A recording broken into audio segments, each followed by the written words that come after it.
Good morning, students. I am Rupa Saxena from Panchsheel Balak Inter College. This is the part 3 video of class 8, chapter 3, synthetic fibers and plastic.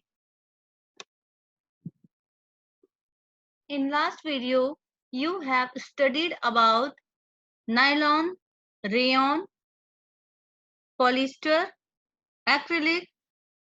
These are the synthetic fibers you have studied. Now we have to study characteristics of synthetic fibers. जितने हमने fibres पढ़े उन सब में एक common बात थी कि वो सारे के सारे ड्यूरेबल थे, नॉट एक्सपेंसिव, एक्सपेंसिव भी नहीं थे और लाइट वेट भी थे, इजी टू यूज थे, इसीलिए वो इतने पॉपुलर हो पाए।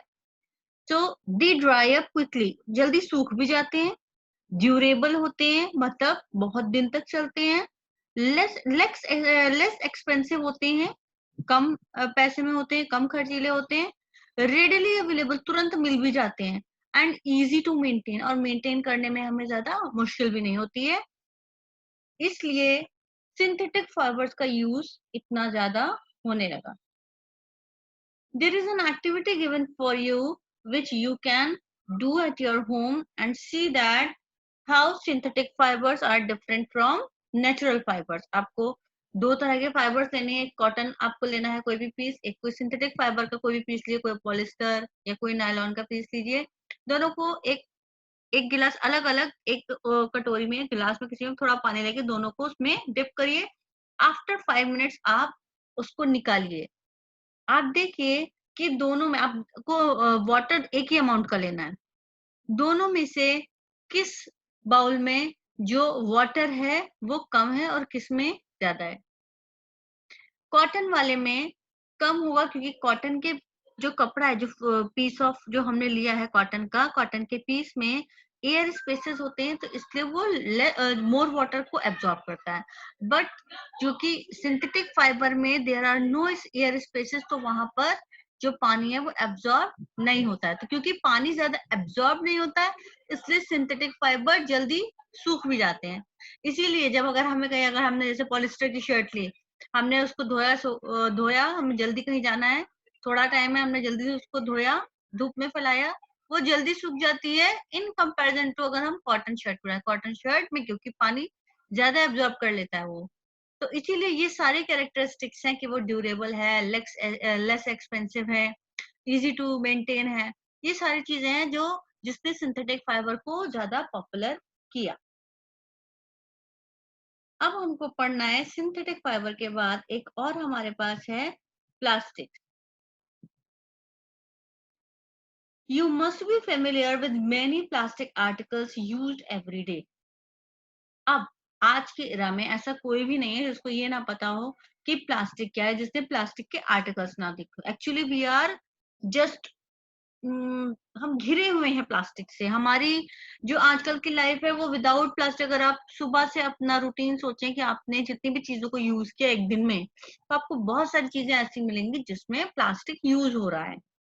आप अगर टॉय खेलते हैं, टॉय में प्लास्टिक है, आप टूथब्रश यूज करते हैं उसमें प्लास्टिक है, चेयर पे बैठते हैं वो भी प्लास्टिक की है, अगर आप बाथिंग के लिए जाते हैं जो मग आप यूज कर रहे हैं वो भी प्लास्टिक का है, आपका जो पेंसिल बॉक्स है वो भी प्लास्टिक का है, पेन है वो भी प्लास्टिक है, बहुत सारी चीजें हैं जो प्लास्टिक की बनी हुई। तो ये प्लास्टिक क्या है? ये प्लास्टिक भी मैन मेड है और सिंथेटिक है। Plastic is also a polymer like the synthetic fibre. Synthetic fibre की तरह ही प्लास्टिक भी एक पॉलीमर है। All plastics do not have the same type of arrangement of units. Different different तरह के प्लास्टिक हैं, हम सबको कहते हैं जनरली प्लास्टिक है, बट प्लास्टिक में भी टाइप्स होते हैं। In some it is linear, whereas other it is cross-linked. जब हमने चैप्टर स्टार्ट किया था हमने पॉलीमर पढ़ा था, तो ये भी क्योंकि पॉलीमर ही है, तो पॉलीमर में जो अरेंजमेंट होता है मॉलिक्यूल्स का, this is linear arrangement and this is cross linked.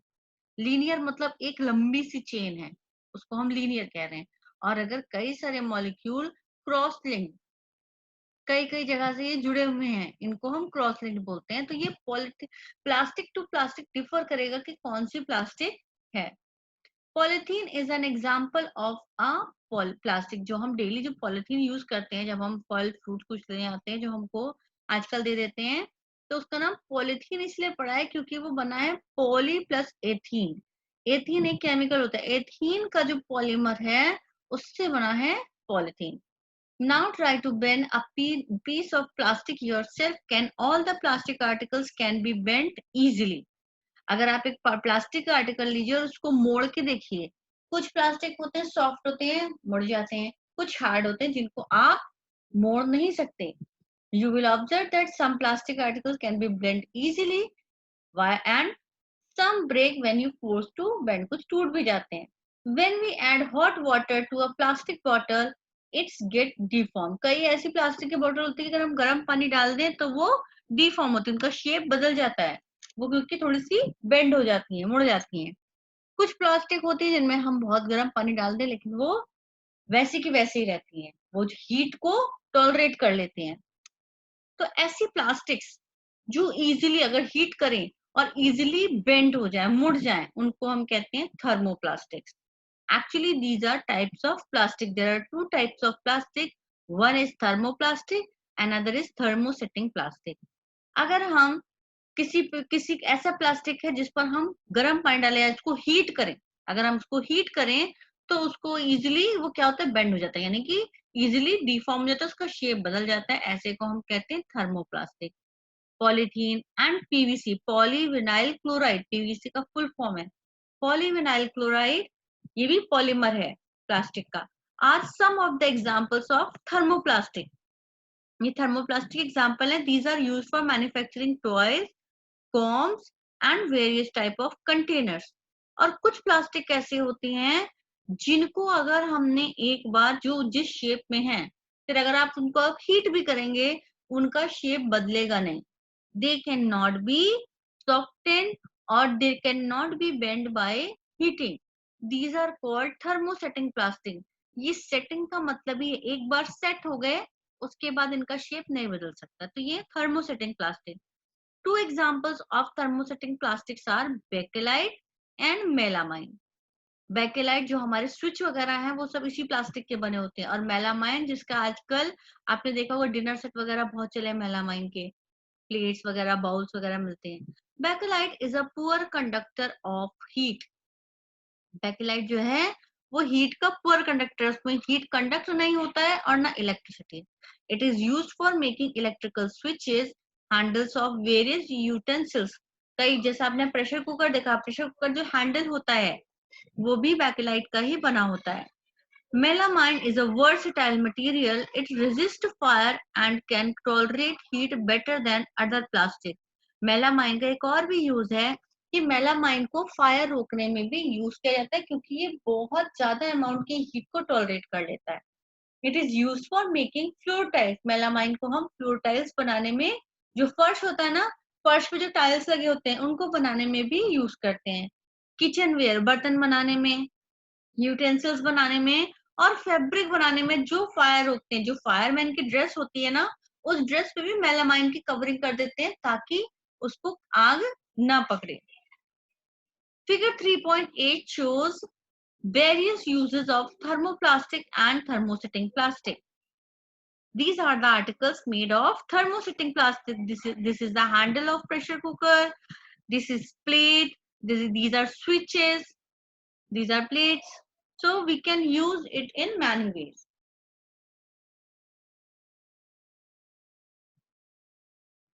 Plastic as material of choice. हमने प्लास्टिक को क्यों चूज किया? हमने प्लास्टिक को इसलिए चूज किया उसकी कैरेक्टरिस्टिक्स ऐसी हैं, हमारे लिए बहुत यूजफुल है। देखते उसकी कैरेक्टरिस्टिक क्या है। प्लास्टिक लाइट वेट है, प्लास्टिक पे रस्ट भी नहीं लगता है। जैसे आयरन है, आयरन ऑब्जेक्ट होते हैं ना, उन पर रेस्ट हो जाता है जब वो वाटर और एयर के कांटेक्ट में आते हैं, आपने क्लास 7th में पढ़ा है। बट प्लास्टिक में कोई भी कोरोजन नहीं होता है। It does not rust, they do not rust. It is easy to handle, use करने में भी बहुत इजी है। लाइट वेट है, यूज करने में भी बहुत इजी है, हमें कहीं पर इसीलिए इजीली अवेलेबल है ये।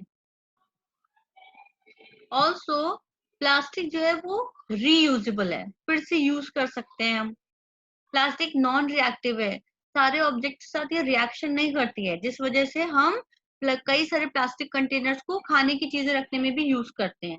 और and they are poor conductors of heat and electricity. तो हम इसको इलेक्ट्रिक शॉक हमें जहां पर नहीं चाहिए, जहां पर हमको हीट नहीं चाहिए, इसीलिए हम प्रेशर कुकर के हैंडल्स वगैरह में उस प्लास्टिक का यूज करते हैं, क्योंकि वो पुअर कंडक्टर होते हैं हीट के, इलेक्ट्रिसिटी के।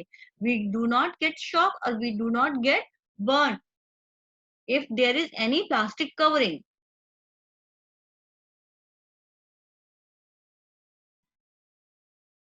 So that's why we use plastic as material of choice. Being lighter as compared to metals, plastic are used in cars, aircrafts and spacecrafts too. हमारे डेली लाइफ के अलावा भी spacecraft, aircraft में plastic का large scale में use होता है। The list is endless and if we start counting articles like slippers, furniture, decoration, pieces, there are so many items that are made up of plastic. Now let us discuss the characteristic properties of plastic. जो हमने अभी जो हमने characteristic जो हमने पढ़े short में, वो सारे characteristic यहाँ listed हैं और ये आपको पढ़ने हैं, रीडिंग लगानी है। Plastic is non-reactive, plastic is light, strong and durable,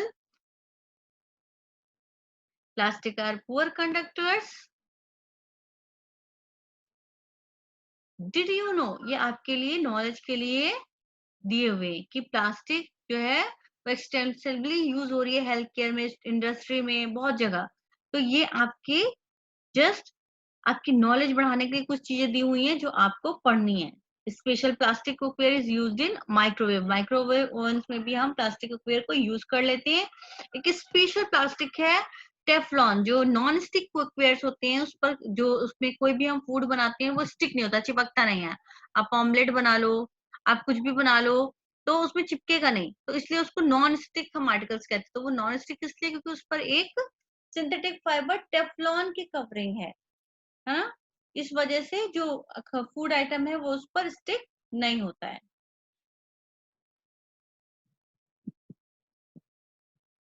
now plastic and the environment. Plastic जो है और इन्वायरमेंट का कैसे कोरिलेशन है इन क्लास 8। अब आपको ये पता है कि प्लास्टिक हमारे लिए हार्मफुल भी है। अगर इतने सारे यूजेस हमने देखे, हमें ये पता है कि प्लास्टिक हमारे लिए हार्मफुल भी है, because plastic is a non biodegradable substance. It is not a biodegradable, it is non-biodegradable substance. A material which get decomposed through natural process such as action by bacteria is called biodegradable. ऐसा कोई भी material जो natural process से decompose हो जाता है, या कह सकते हैं जनरल टर्म्स में, अगर हमने सॉइल में डाला और सॉइल ने उसको एब्जॉर्ब कर लिया, सॉइल ने उसको डिकम्पोज कर लिया by the action of decomposers या बैक्टीरिया, उसको हम बायोडिग्रेडेबल कहते हैं। और ऐसा मटेरियल जिसको सॉइल एब्जॉर्ब करने की या डिकम्पोज करने की क्षमता नहीं रखती है, ऐसे ऑब्जेक्ट्स को हम कहते हैं, या ऐसे मटेरियल्स को हम कहते हैं नॉन बायोडिग्रेडेबल।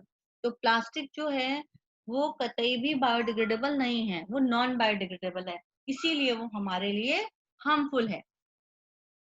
तो हमारे लिए फिर इन्वायरमेंट के लिए वो हार्मफुल है, तो हमें उसका वाइजली यूज करना होगा। हमारे लिए इतने सारे यूज हैं, तो हम प्लास्टिक को हमें यूज तो करना है, बट ऐसे यूज करना है ताकि हमारी अर्थ को भी नुकसान ना हो। अब टेबल 3.3 आप ऑब्जर्व करिए और देखिए कि टाइप ऑफ वेस्ट क्या है और कितना टाइम लगता है इनको डिग्रेड होने में। तो आप देखेंगे कि वेजिटेबल वगैरह डिग्रेड होने में सबसे कम समय लग रहा है। इसीलिए हम अपने अगर किचन वगैरह जो भी वेस्ट निकलता है तो हम उसको सॉइल में डाल सकते हैं ताकि वो इजीली डिकम्पोज हो जाए। पेपर है, कॉटन क्लॉथ है, वुड है, वूलन क्लॉथ्स है।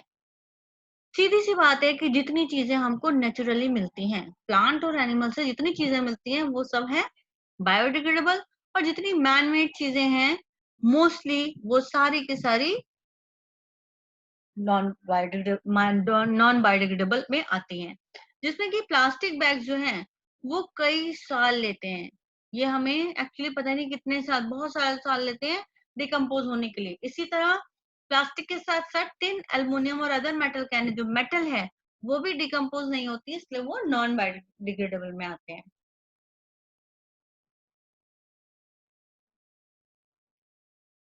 Since plastic takes several years to decompose, it is not environment friendly, क्योंकि इसको डिकम्पोज होने में बहुत सारे साल लगते हैं, इसलिए ये बिल्कुल भी इन्वायरमेंट फ्रेंडली नहीं है। ये एनवायरनमेंट में पोल्यूशन क्रिएट करती है, और अगर हम प्लास्टिक को जलाएं तो इसमें से बहुत ज्यादा अमाउंट में पॉइजनस गैसेस निकलती हैं जो एयर पोल्यूशन कॉज करती हैं। In the process it releases lots of poisonous fumes into atmosphere, causing air pollution. तो अब कैसे ये प्रॉब्लम सॉल्व हो, क्या किया जाए? हमको बीइंग अ रिस्पॉन्सिबल सिटीजन, हमको याद रखना है कि हमको 5R रूल को फॉलो करना है। इसको कहते हैं 5R principle: reduce, reuse, recycle, recover and refuse. सबसे पहले तो हमको प्लास्टिक के यूज को रिड्यूस करना चाहिए। हमको जरूर, जब अगर हमारे पास पॉलिथीन है, ऐसा नहीं हमने एक बार यूज किया और हमने उसको फेंक दिया, जहां तक हो सके हम उसको, हमें उसे बार बार रीयूज करना चाहिए। जितने हमारे पास किचन में जो भी जार्स वगैरह हैं, या हम अगर कुछ बाजार से सामान खरीदते हैं, हमको जार्स में चीजें मिलती है, तो वो सारे जार हमको फेंकने नहीं चाहिए, हमको उसे किसी और यूज में ले लेना चाहिए। रिसाइकल, जब हमारे पास से यूज हो गया, तब अगर वो रिसाइकल हो सकती है तो जरूर उसका रिसाइकल करना चाहिए। रिकवर, हमको रिकवर करना है कि हमने जितना चीजें, हमने अगर हमने प्लास्टिक जितनी यूज की है, तो हमको नेचुरल चीजें भी उतनी ही यूज करें। ऐसा नहीं कि हम प्लास्टिक का एक्सटेंसिव यूज कर रहे हैं और बाकी चीजों का नहीं। हमारे पास जूट बैग भी है, हमारे पास कागज के बने भी होते हैं जो इजिली डिकम्पोज हो जाते हैं। तो हमको ऐसे करके हमको रिकवर करना है, हमको ज्यादा बढ़ावा नहीं देना है। और जहां तक, अगर आप जहां पर रिफ्यूज कर सकते हैं, अगर आप अपने साथ अपना बैग लेके गए हैं, आप रिफ्यूज कर सकते हैं, I do not want a poly bag, आप उसको रिफ्यूज कर दो। अगर आप किसी जगह कुछ सामान लेने गए, आपको प्लास्टिक कंटेनर में कोई सामान मिल रहा है और आप लेने से मना कर सकते हैं, अगर आपके पास कोई चीज है कि आप उस चीज को वैसे ही ले सकते हैं, तो आप उसको रिफ्यूज कर सकते हैं। जहां तक हो सके मना करें। इसलिए अगर हम ऐसा करेंगे, तो अगर हम इन सब आदतों को डालेंगे, तो हम इन्वायरमेंट को अच्छा और साफ रखने में ज्यादा से ज्यादा हेल्प करेंगे। कुछ पॉइंट्स दिए हुए हैं, और ये सब सारे पॉइंट्स हमको पता है, हमने बहुत बार डिस्कस किए हैं क्लास में, बट फिर भी आप इनको पढ़ेंगे। आपका होमवर्क है कि जो फाइबर वाइज या जो हमारे एनवायरनमेंट के लिए जो जो सही है, उस चीज को पढ़ें और उस पर अमल करें, ताकि हमारा जो एनवायरनमेंट है वो स्वास्थ्य, साफ, सुंदर और स्वच्छ रहे। क्योंकि ये हमारी धरती है, हमें इस पर रहना है, हमें इसे गंदा नहीं करना है, अपने लिए भी साफ रखना है और अपने आने वाली जनरेशन्स के लिए भी साफ रखना है। तो ये हमारा व्हाट हैव यू लर्न्ड है, इसे भी आपको लर्न करना है, इसे भी पढ़ना है। और चैप्टर में कोई भी डाउट हो, कोई भी क्वेरी हो, आप मेरे से पूछ सकते हैं।